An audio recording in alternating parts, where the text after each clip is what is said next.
अमीर और अमीर होता रहेगा, गरीब और गरीब होता रहेगा। ये व्यवस्था में कोई झोल नहीं आ गया, ये इस व्यवस्था में कोई गड़बड़ नहीं हो गई है, कोई तकनीकी खराबी नहीं आ गई है कि अरे देखो इनकम डिस्पैरिटी, वेल्थ डिस्पैरिटी बढ़ रही है।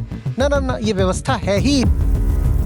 आपको बुरा लगेगा कोई आकर के आपको थप्पड़ मार के लूट ले, कोई बंदूक दिखा के लूट ले, पर अगर कोई आपको सैलरी देकर लूट ले तो बुरा नहीं लगता ना। हाँ, ये है डेमोक्रेटिक कैपिटलिज्म, जहां आपको सैलरी दे दे के लूटा जाता है। दुनिया का जो सबसे अमीर आदमी है वो जल्दी ही $1 ट्रिलियन हिट करने वाला है। आप बताओ ऐसा क्या है उसमें? कुछ है? किसी भी इंसान में इतना कुछ हो सकता है कि एक भूखा मर रहा है, बिल्कुल खाने को नहीं पा रहा है, और एक आदमी $1 ट्रिलियन लेके बैठा है। ये किस दृष्टि से न्याय है बताओ? आप ये थोड़ी कर सकते हो कि आप खेल वो खेल रहे हो जो उनके नियमों से, उनकी शर्तों से चलता हो, और फिर जीत हार आपको अपने हिसाब से चाहिए। नहीं, जीत हार भी उन्हीं के हिसाब से होगी, और उनका हिसाब ये कि हमेशा वो ही जीतेंगे। कोई भी देश इसलिए नहीं होता कि वो दूसरे देशों में समृद्धि लाए, और कोई भी एंटरप्रेन्योर या स्टेक होल्डर इसलिए नहीं होता कि वो सबसे अपनी दौलत बांटे। ये सारे काम शुरू ही करे जाते हैं अपनी कामनाएं पूरी करने के लिए, और कामनाओं का कोई अंतिम बिंदु तो होता नहीं। तो आप जितना भी कमा रहे हो वो सबसे पहले आप अपने पास रखना चाहोगे, दूसरों तक कोशिश करोगे कि कम से कम पहुंचे, तो ये होता है कॉन्सेंट्रेशन ऑफ वेल्थ। अपने पास रखना। और दूसरा, आप अपने पास कितना रखना चाहते हो इसकी कोई अंतिम सीमा नहीं है। तो ये जो फिर डिस्पैरिटी है ये लगातार बढ़ती ही जानी है, बढ़ती ही जानी है। वो हम पूरी दुनिया में होता हुआ देख रहे हैं। इसमें कोई ताज्जुब नहीं होना चाहिए, ये एथिक्स का मुद्दा नहीं होना चाहिए। मेरा देश इसलिए थोड़ी है कि दूसरी जगहों पर अपना पैसा बांटता फिरे, डेट वेव देता रहे।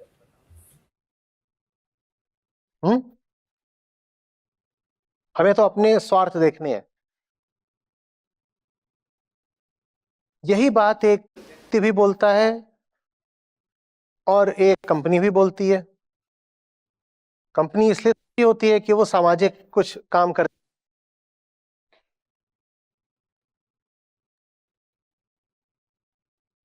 ये बेसिक्स होते हैं 101 की। कंपनी किस लिए होती है? To maximize shareholder profit. राष्ट्र इसलिए थोड़ी होता है कि बगल के राष्ट्रों का भला करेगा। राष्ट्र होता है अपने आप को, हमारे लोग हैं उनका देखना है, हमारे लोगों में भी जो सामर्थ्यवान है उनकी ताकत और बढ़ानी है।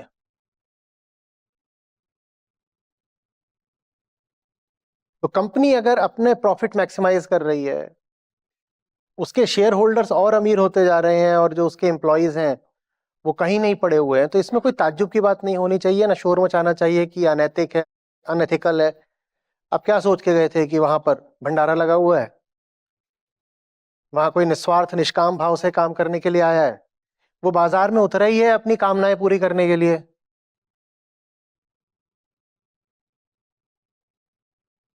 भारत में जो एवरेज सीईओ रिन्यूमरेशन है, सीईओ की तनख्वाह, और जो एवरेज एम्प्लॉय रिम्यूनरेशन है, माने आम आदमी की सैलरी, उसमें 301 का अनुपात है।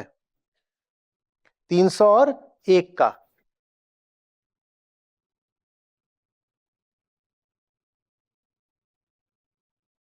और कुछ जगहों पर तो ये अनुपात 1001 तक भी पहुंच जाता है, जैसे मैकडोनल्ड्स, जहां पर सीईओ की जो सैलरी है और उसी कंपनी के एवरेज एम्प्लॉयज की जो सैलरी है, उसमें 1001 का अनुपात होता है। ये कोई अंधेर नहीं हो गया, ये कोई अपवाद नहीं हो गया। यही वो उद्देश्य है जिसके लिए कोई कंपनी बनाई जाती है। आप चौंक क्यों रहे हो?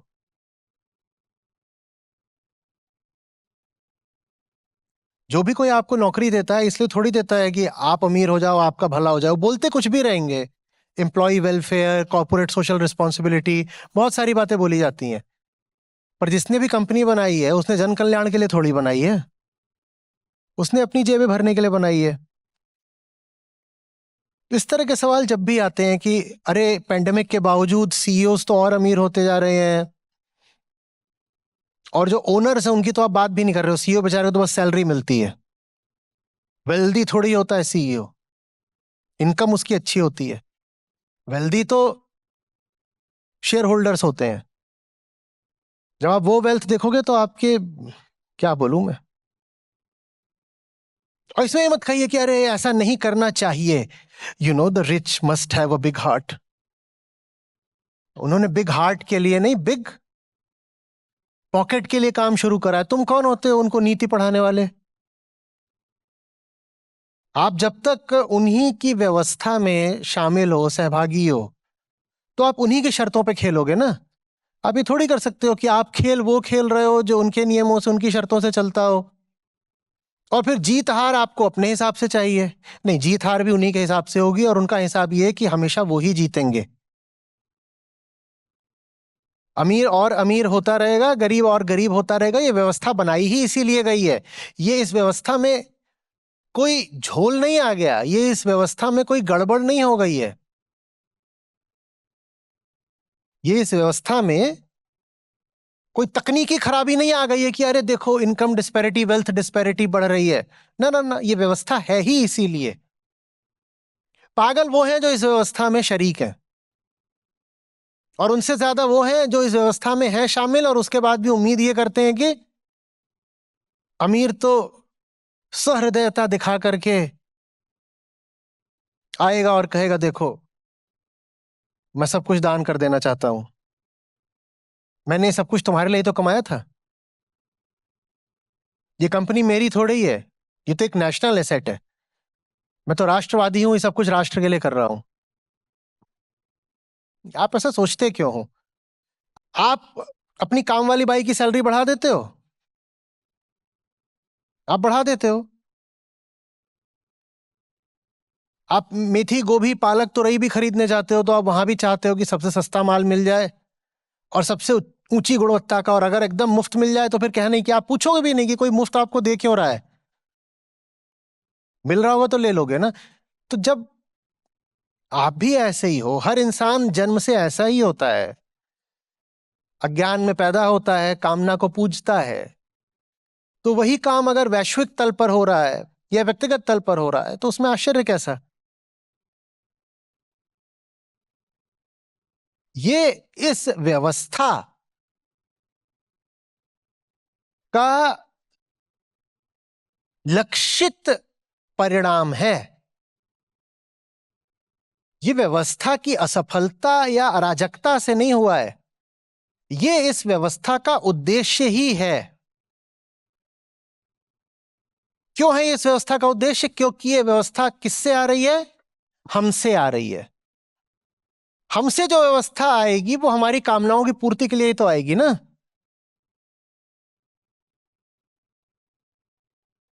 हमारी व्यवस्था कहती है मैं काम शुरू करूंगा, उससे मैं अपने लिए इतना अर्जित कर लूंगा, और जब मैं इतना अर्जित कर लूंगा तो उसमें से थोड़ा बहुत मैं टैक्स में दे दूंगा जिससे सरकार कुछ वेलफेयर के काम कर देगी, और उसके अलावा मैंने अर्जित कर लिया है तो एक ट्रिकल डाउन इफेक्ट होता है, उससे और लोगों तक भी कुछ मिल जाएगा, क्योंकि मैं बहुत अर्जित करूंगा तो मैं इंप्लॉयमेंट भी दूंगा लोगों को।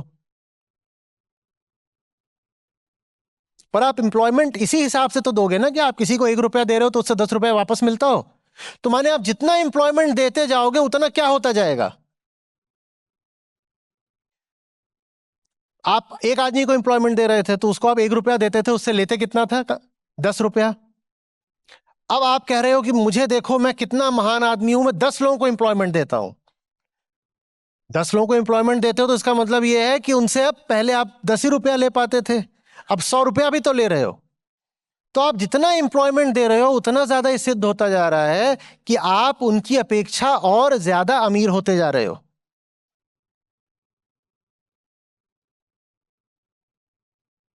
ये समझ में आ रही है बात?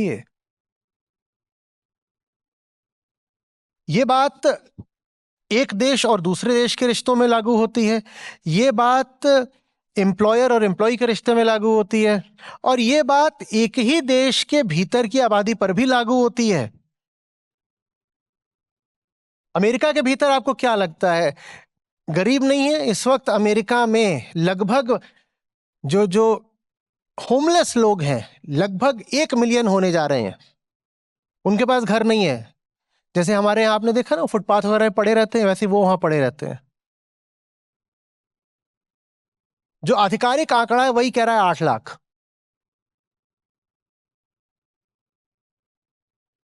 हाँ, हमारे यहाँ ऐसे पड़े रहते हैं कि उनके पास खाने को भी नहीं होता, वहां पे इतना रहता है कि चलो बिना खाए नहीं मरेगा।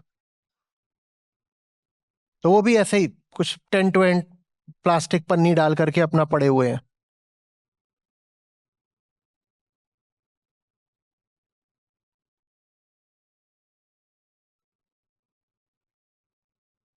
और अगर उसको एक समस्या की तरह कहा जाए तो उसको समस्या को सुलझाने के लिए जो आएगा व्यक्ति, वो उसको निश्चित रूप से सिर्फ इस तरह से सुलझाएगा कि समस्या को सुलझा करके 200 लोगों तक अगर 10-10 डॉलर पहुंच रहे हैं, माने 200 लोगों तक कितने पहुंचे, $2000, तो उसकी अपनी जेब में कम से कम $2 लाख आने चाहिए ये समाधान देने के लिए। दिखाई ये देगा कि उसने 200 लोगों का भला कर दिया, देखो कितना अच्छा आदमी, 200 लोगों का भला कर दिया, उन तक 10-10 डॉलर पहुंच गए, बड़ी तारीफ होगी, हो सकता है कोई पुरस्कार भी मिल जाए। उसमें आपको ये नहीं दिखाई देगा कि वो दूसरों तक पहुंचाएगा ही तभी जब पहले 10 गुना अपनी जेब में डालेगा, अन्यथा वो काम नहीं करेगा। इसी को तो कहते हैं ना सकाम कर्म, कि मैं कुछ करूंगा ही तभी जब उससे मुझे बहुत कुछ मिल रहा होगा, बस, अन्यथा मैं करूंगा ही नहीं।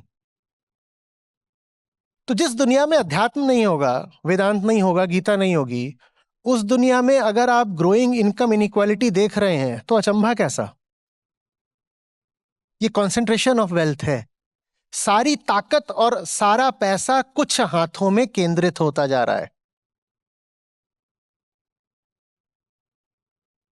और इसको नीति और सत्ता भी सहयोग देते हैं। बताओ क्यों देते हैं? अब समझाता हूं क्यों देते हैं। कॉन्सेंट्रेशन ऑफ वेल्थ, सत्ता का, ताकत का केंद्रीकरण, ये नेता भी बहुत पसंद क्यों करते हैं, समझाता हूं। आप इतने सारे लोग हैं यहां पर, ठीक है, मान लीजिए 1000 लोग बैठे हैं, आप सबके पास 1-1 रुपया है, और आपका वो सबका 1-1 रुपया निकल करके मेरे पास आ जाए और 1000 रुपया हो जाए। हम्म अब यहां पर एक है ये पॉलिटिशियन, राजनेता, इसका लालच ये किसी तरीके से इसको 500 मिल जाए। और ये पॉलिटिक्स करने क्यों उतरा था? पॉलिटिक्स करने क्यों उतरता है कोई? उसे ही पैसा कमाना है। कोई कुछ भी करने क्यों उतरता है? अपनी कामना पूरी करने के लिए, और तो कोई बात होती नहीं है। तो अब ये पॉलिटिशियन है, इसको 500 चाहिए। इसके लिए ज्यादा आसान क्या है, आप 1000 लोग हैं, सबके पास 1-1 रुपया है, आपसे 500 रुपए निकलवाए, माने 500 लोगों से अलग अलग बात करे, उनके साथ समय लगाए, उनके साथ सर फोड़े, या वो चुपचाप मुझसे सांठ-गांठ कर ले कि भाई मैं ऐसा माहौल तैयार करता हूं कि इनका 1000 रुपया तेरे पास आ जाएगा, फिर 500 तू मुझे दे देना। बोलो ज्यादा आसान क्या है उसके लिए? तो वो जो पॉलिटिशियन, उसका काम होता है ऐसा माहौल तैयार करना कि जितने लोग बैठे हैं इनका सबका 1-1 रुपया मेरी जेब में आ जाए। और चूंकि इसने माहौल तैयार किया तो इसलिए मैं 500 इसको दे दूंगा, 500 इसको मिल गए, 500 मुझको मिल गए, आप सबका चला गया पैसा। ये चलता है। समझ में आ रही है बात? मैं इसका क्या समाधान बताऊं? आप इसके बहुत समाधान बता सकते हैं, पर सारे समाधानों को लागू कौन करने वाला है? इंसान खुद। क्यों इंसान लागू करेगा? क्यों करेगा? वो तो अपना स्वार्थ देखेगा ना। हाँ, तो कोई समाधान तभी हो सकता है जब पहले इंसान बदले। इंसान नहीं बदलेगा तो कोई समाधान लागू नहीं होगा। इनकम डिस्पैरिटी पूरी दुनिया में बहुत तेजी से बढ़ रही है।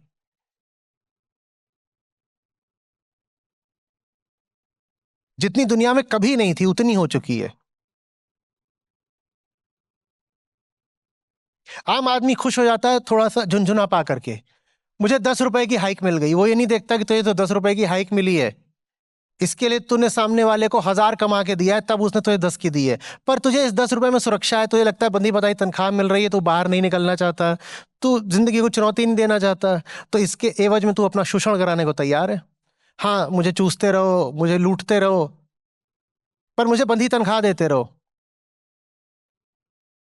और ऐसे एक नहीं, ऐसे लाखों है, और उन लाखों का जो श्रम है वो एक की जेब में जाता है।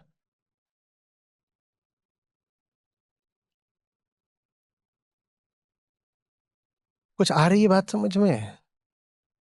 आपको बुरा लगेगा कोई आकर के आपको थप्पड़ मार के लूट ले,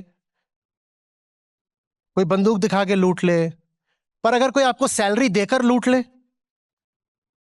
तो बुरा नहीं लगता ना। हाँ, ये है डेमोक्रेटिक कैपिटलिज्म, जहां आपको सैलरी दे दे के लूटा जाता है।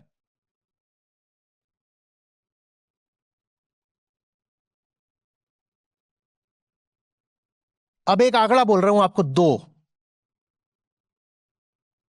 2% 2 ट्रिलियन 2 बिलियन, इस दो का जादू समझिएगा।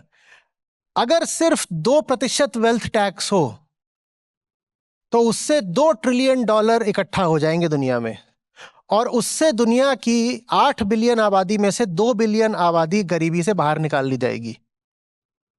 8 बिलियन तो सारे अब गरीब है भी नहीं। दुनिया की गरीबी की आधी से ज्यादा समस्या दूर हो जाए अगर सिर्फ 2% वेल्थ टैक्स हो। पर ये जो यहां बैठा हुआ है, ये 2% भी वेल्थ टैक्स नहीं लगाएगा मेरे ऊपर। क्यों लगाएगा? 1000 अगर मुझे मिलता है तो 500 इसके पास जाता है, उसी 500 का इस्तेमाल करके ये आपको बेवकूफ बनाता है ताकि आप चुनाव में इसको वोट दो। आपसे 1000 लिया, 500 मेरी जेब में आया, 500 इसको दिया, उसमें से 100 रुपया इसने तरीके तरीके से मीडिया को कंट्रोल करने में लगाया, आपको बेवकूफ बनाया, आप बेवकूफ बन गए, आपने इसको वोट दिया। 500 मेरी जेब में आया, 500 इसको मिला, सिर्फ 100 रुपया इसने खर्च किया। काहे पे 100 रुपया खर्च किया? मीडिया को कंट्रोल करने पे। मीडिया को कंट्रोल करके आपको टीवी में, सोशल मीडिया में ये वो दिखाया, आप पागल बन गए, आपने वोट दे दिया। 400 रुपये उसकी जेब में गए, 500 मेरी जेब में आए, पावर भी उसको मिल गया, अभी वो आपको और बेवकूफ बनाएगा, और आपका पैसा ऐसे सर्कुलेट करता रहेगा। सारा खेल जो है तो पैसे का ही बाबू भैया। आप क्या सोच रहे हो और किसी चीज का कोई खेल है? किसी चीज का कोई खेल नहीं है। ना इसमें भावनाएं हैं, ना इसमें कहीं से कोई राष्ट्रवाद है, ना इसमें धर्म का कोई मुद्दा है, ना कोई और बात है। जो भी व्यक्ति जो कुछ भी कर रहा है वो इसीलिए कर रहा है। बिल्कुल, इंसान इंसान में फर्क होता है। एक हो सकता है बुद्धू, एक हो सकता है बुद्ध, चेतना के स्तरों में अंतर होता है। पर इतना अंतर होता है क्या कि एक आदमी के पास इतनी दौलत हो जो जल्दी ही 1 ट्रिलियन होने जा रही हो। 1 ट्रिलियन रुपया नहीं, डॉलर। क्या है वो ऐसा उस आदमी में कि उसके पास $1 ट्रिलियन होने चाहिए भाई? क्या है? इतना तो अभी हाल तक भारत का जीडीपी था। दुनिया का जो सबसे अमीर आदमी है वो जल्दी ही $1 ट्रिलियन हिट करने वाला है। आप बताओ ऐसा क्या है उसमें? कुछ है? किसी भी इंसान में इतना कुछ हो सकता है कि एक भूखा मर रहा है बिल्कुल। आज भी स्टारवेशन डेथ्स होती हैं। एक आदमी खाने को नहीं पा रहा है और एक आदमी $1 ट्रिलियन लेके बैठा है। ये किस दृष्टि से न्याय है बताओ? किस दृष्टि से न्याय है? पर ये न्याय चलेगा क्योंकि आप कभी भी जाकर के उससे, ये जो नेता है, इससे जवाब नहीं मांगोगे कि तू क्यों नहीं वेल्थ टैक्स लगा सकता। वेल्थ टैक्स भी छोड़ो, वेल्थ पर ही अपर लिमिट क्यों नहीं हो सकती है? एक आदमी के पास इससे ज्यादा वेल्थ नहीं हो सकती, बात खत्म। क्या करोगे इतनी वेल्थ का? क्या करोगे?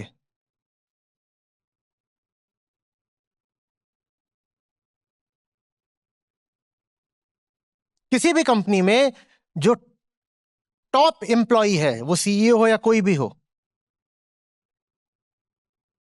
और जो एवरेज एम्प्लॉय सैलरी है, उसमें इतने से ज्यादा रेशियो नहीं हो सकता। वो रेशियो ठीक है, आप अपने हिसाब से देख लो कितना रखना है, 10 20 50 का रख लो, पर 200 500 का थोड़ी रखोगे।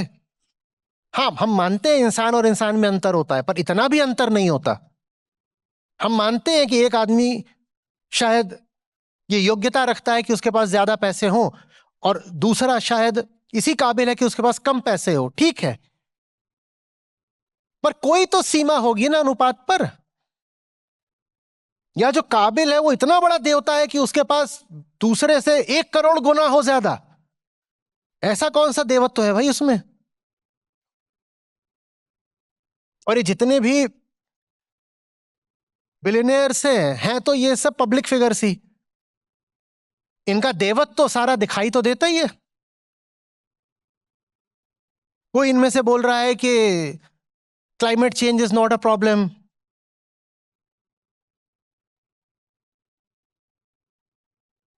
कोई बोल रहा है कि डिपॉपुलेशन एकदम ठीक नहीं है, पॉपुलेशन बढ़ाते चलो। ये सब वही है। और इस किस्म के लोगों के पास अकूत दौलत है। मैं पूछ रहा हूं ये इंसाफ कैसे है? और आपके जमीर को ये बर्दाश्त कैसे है कि इनके पास जब दौलत हो जाती है तो आप इनको पूजना शुरू कर देते हो? आप पूछते इनको इसी मारे हो कि इनके पास दौलत है। ये बात शर्म की होनी चाहिए। उसकी जगह ये हमारे देवता बने बैठे हैं। और कुछ नहीं कर सकते तो कम से कम इनको इज्जत देना तो बंद करिए।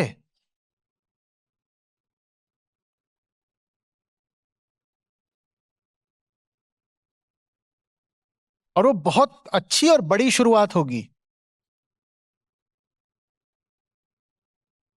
जहां जहां आप उठा सकते हैं सवाल उठाना तो शुरू करिए।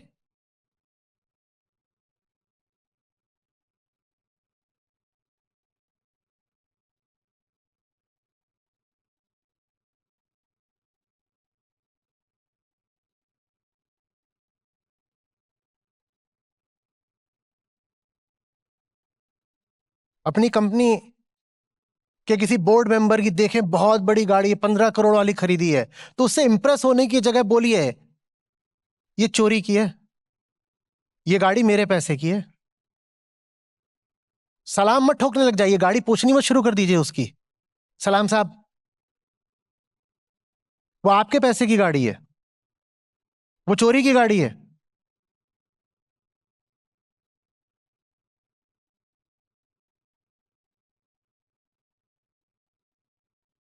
और समाधान तो एक ही है कि इंसान जाने कि उसकी कामनाएं कितनी भी पूरी कर लो, इंसान नहीं पूरा होता।